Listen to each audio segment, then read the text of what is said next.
काय आहे ना मंडळी, काय ह्या कलियुगामध्ये घडल ते सांगता येत नाही. कारण विश्वास, माया तर राहिलेलीच नाही, पण विश्वास पण नाही आहे.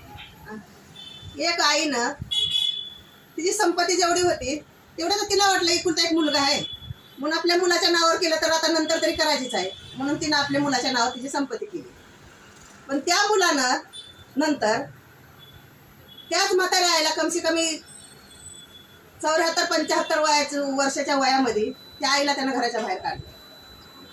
मग विचार करा, ज्या वेळेला तिला आदराची गरज असते त्या वेळेला त्या मुलानं तिला हाताला धरून घराच्या बाहेर काढलं. मग ह्या वयामध्ये जर त्या आईला एवढा तिच्या संपत्तीसाठी कचरी कोर्टा करायचा असेल तर त्या मुलाचा काय फायदा हो? म्हणजे अशी पण काय काय जगामध्ये मुलं आहेत आणि घडतात ह्या कहाण्या, खोटं नाही सांगत मी. पण असं करू नये. अरे कमीत कमी देवाला तरी घाबरा ना. तुमच्यासाठी त्या आईनं काय केलं असेल आणि किती त्रास काढला असेल, पण ती तर विसरून जातात. आणि तिच्याच घरातली तिला घरातनं बाहेर काढायचं म्हणजे हे किती मोठा अन्याय आहे मला सांगा.